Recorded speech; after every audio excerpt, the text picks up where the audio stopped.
Protect your DNA. BioPQQ can promote formation of new mitochondria. Infowarsstore.com.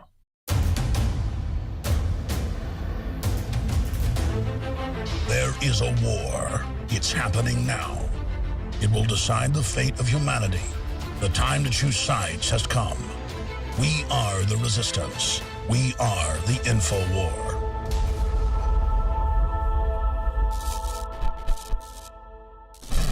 Welcome to the Infowars Nightly News. I'm your host, Jakari Jackson. It's October 15th, 2014, and let's get straight into our news tonight. You've probably heard by now about the second nurse in Dallas contracting Ebola, which leads to many questions of the response to Ebola. The CDC's claims, Governor Rick Perry's claims, Obama's claims, saying that if you're sitting next to somebody on a bus and they sneeze and cough on you, you can't catch Ebola. Now he may be changing his tune. The CDC saying that there's nothing to worry about, that, you have other health professionals from the state of Texas, these Texas commissioners and so forth, saying I could stick my hand in a bowl of Ebola and I wouldn't transmit to anybody. Now people are very concerned about this and wondering what exactly can be done, because we see these health professionals, people who are supposedly trained to deal with these type of epidemics, and now they're coming under the scrutiny because they catch these viruses themselves. And as far as these two nurses who caught it, I don't so much blame them. I don't think they were as prepared as Governor Rick Perry would like you to believe, which begs the question, are our troops as prepared as they would like you to believe? MEMO: Ebola exposed U.S. troops to be quarantined near Washington, D.C. A Defense Department memo indicates that military commanders will be given the authority to quarantine U.S. troops returning from Ebola-ravaged nations in a secure DoD facility for 21 days. The memo was obtained by CNN. So yeah, we'll send the troops out there.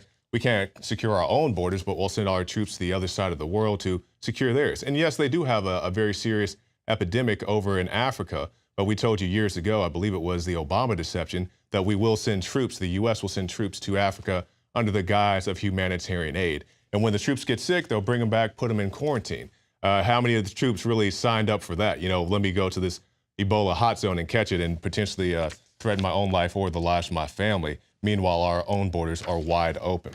So we're talking about the health effects of Ebola. What about the financial aspects of it?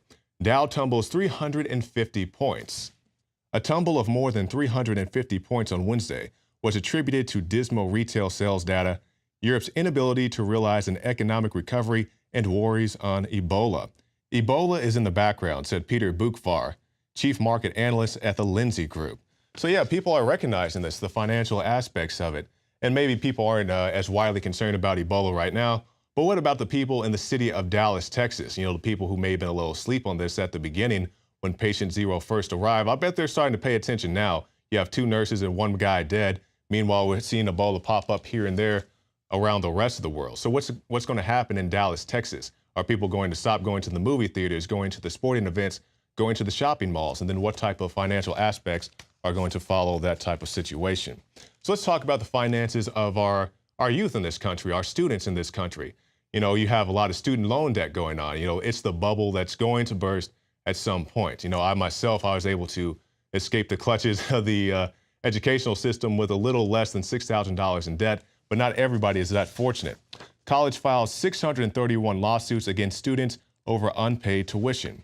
New York's Westchester Community College is turning to the courts with far greater frequency to collect money owed by former students, the Journal News reports.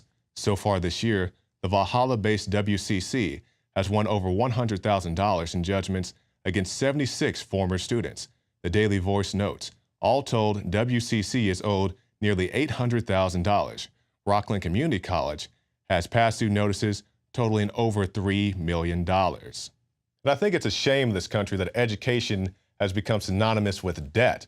Because you think about how everybody wants to go to college and the college career counselors and all this, and just go, don't worry about it. You'll make all that money back. This is what I tell young people, and I'm not saying education is bad. I think getting in massive amounts of debt is bad, but education itself is not inherently evil.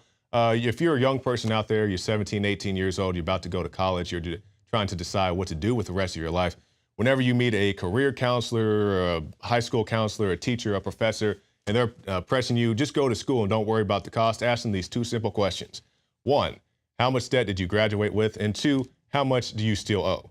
And you'll find, as I did, most of the time I asked that of a teacher, even, you know, as kind of like a professional talking about student loan debt, they don't want to talk about it. They get all offended. I'm like, so you telling me just to go to school and just blow all my money on it, but you won't tell me how much debt you graduated with or how much you continue to pay.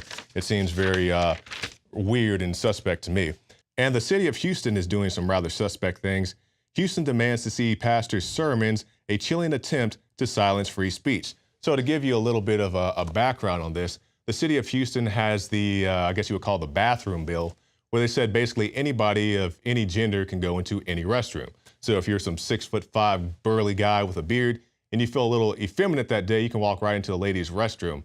I don't know if they want you to cop a squat, but you know, you can do that. I think it'd be a little weird to see a lady in the gentleman's room using the urinal. But so they said, you know, you can do this regardless. And now the city of Houston is coming down on the pastors and the preachers are saying, hey, you know, I think the men's bathroom is for the men and the ladies' bathroom is for the ladies. But we see, however, they have the lesbian mayor, Auntie Parker, and the city attorney, David Feldman. They rejected the petition, a petition of 50,000 signatures of people repealing it. They said, hey, we don't want everybody just to walk into the bathroom. They said, well, we think it's okay, said the mayor and the city attorney. The city shot back by demanding that pastors opposed to the law hand over communications with church members to determine which pastors have opposed or criticized the city. So, you know, just another way they're going to come after your freedom of religion, your First Amendment rights. This goes right in hand with the clergy response teams. And as KSLA News 12 Jeff Farrell discovered, the clergy would help the government with potentially their biggest problem, us. Gun confiscation is exactly what happened during the state of emergency following Hurricane Katrina in New Orleans. U.S. troops also arrived, something far easier to do even now thanks to last year's elimination of the 1878 Posse Comitatus Act. That forbid U.S. troops from policing on American soil. Easing public fears and quelling dissent would be critical. And that's exactly what the clergy response team, as it's called, helped accomplish in New Orleans. Jeff, the primary thing that we say to anybody is let's cooperate and get this thing over with, and then we'll settle the differences once the crisis is over. Such clergy response teams would walk a tightrope between the needs of the government versus the wishes of the public. In a lot of cases, these clergy would already be known in the neighborhoods in which they're helping to defuse that situation. For the clergy, one of the biggest tools that they will have in helping calm the public down or obey the law is the Bible itself, specifically Romans 13. Because the government is established by the Lord, you know, and that's what we believe in the Christian faith. That's what's stated in the Scripture. And we'll go out to break with this. Caught. John McCain lies about Benghazi arms deal. But you know, John McCain, the war hawk, goes, hangs out with al-Qaeda rebels and then demonizes his political opposition because they don't make the same mistakes that he does. So that's John McCain in a nutshell. We'll bring you that going out to break. But stay tuned because coming up after this break, Rob Dew has a special report detailing internet trolls. Then Leanne McAdoo has a special report as well. And Alex Jones will tell you about an exclusive offer available in the Infowars shop, something that is kryptonite to the Obama administration. Stay tuned. Senator, how do we know that the arms that are going to the Syrian rebels are not going to get into the hands of ISIS? Because if we had people who were there to funnel it to the right people, and I know these people, and I know who they are, and I know how to do it, and so do other people. It's this administration that doesn't want to do it, that is sending them to certain death when they're training them and not preventing Bashar Assad from barrel bombing them. It's disgraceful. Do you have any it's immoral. Do you have any comments about the arms deal from Benghazi getting into the hands of the Syrian rebels? That didn't happen. The 15,000 Stinger missiles? No, it didn't happen. It didn't happen. It didn't happen. Why would you think such a thing? Somebody is really not informing you well. Tosh Plumley of the CIA said that the 15,000 Stinger missiles got into the hands of the Syrian. Yes, and he also said pigs fly and the sun comes up in the west. DNA Force. When cells become toxic, they die early and aging sets in. DNA Force. No one has put together a formula that focuses directly on brain health, nerve growth factors, and optimizing your cellular energy at the same time. Just one of the key compounds, BioPQQ, is backed by major clinical studies. DNA Force. We now have the synergistic solution. Secure your DNA Force today at InfoWarsLife.com or call toll-free 888-253-3139. DNA Force.